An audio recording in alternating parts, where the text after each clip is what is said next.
Hey guys, welcome back. Earlier today I found something else that I can fish out from the parts car, which is this Homelink rear view mirror. Mine is just a basic mirror, it doesn't have anything, and this one has the garage opener plus a compass, and it's auto dimming, so it should be a nice upgrade. And the other thing I fished out was this V-pillar from the parts car has these mesh pockets. I'm probably never gonna use them, but it's an additional feature that my car doesn't have, so I thought it'd be nice to put this on. So the V-pillar trim should be pretty simple, just a few bolts and clips, but the mirror, it requires some wiring because the ones that didn't come with this option doesn't have the wiring in place. I'm gonna have to give it some power.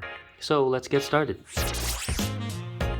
The first step is to remove all 4 screws at each corner of the seats. This will need to be removed.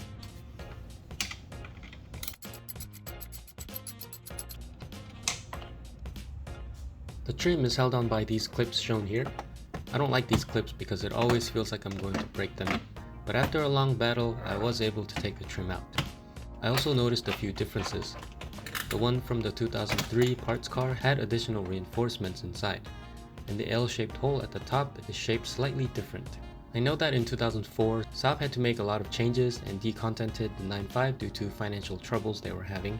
I am seeing more of these cost-cutting measures as I'm disassembling more parts from the car. It was interesting to see where they cut costs. It kind of felt like looking through Saab's history in a way. And now looking at the back, there's this little surrounding piece here that can be taken out.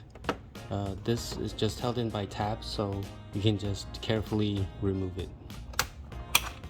This is hard to do with one hand, but you have to push in these 2 little tabs on each side, and that should pop out. Okay. And so once that is out, you kind of have to maneuver it so that it all comes out this hole. So there's that.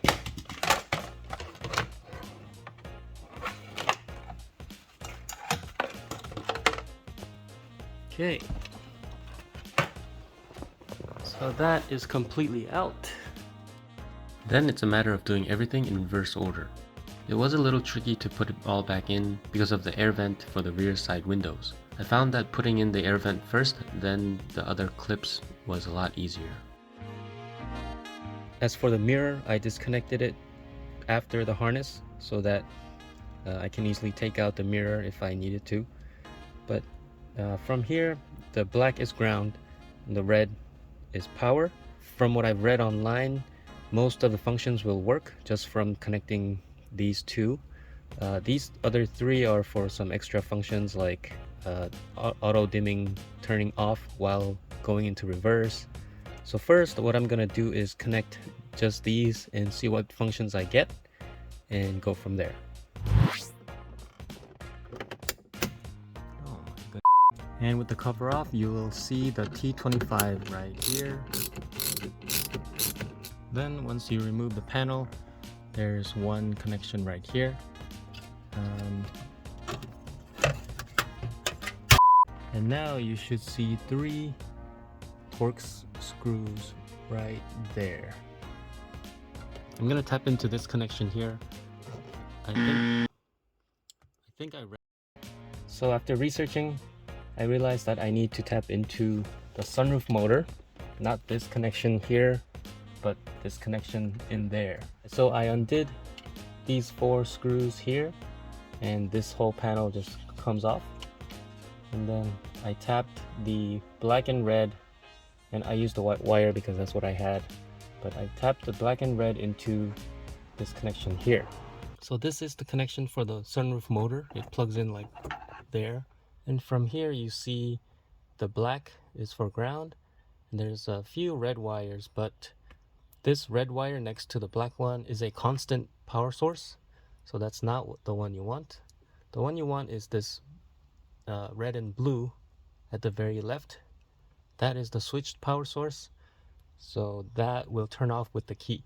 I first had it to the red constant power, and yeah, it didn't turn off with the key. So eventually it would have drained my battery. So very important. And it's hard to mess up the red one because I just noticed that the red one coming out from the mirror harness is actually the same red and blue as the red and blue from the sunroof motor. So that's where that goes. So I have it temporarily connected from the red and black, and that goes to the mirror connection right here. So now if I turn the car on, you should see this compass light up. Yay! And if I turn the key off, it turns off. So awesome. As for connecting these things, I don't have a de-pinning tool, so I need to think about how to do that. But I guess if you buy a de-pinning tool, you don't need to worry. I might just have to splice it into these wires here. I don't think that would be a problem. Not preferred, but gotta make do with what I have, so.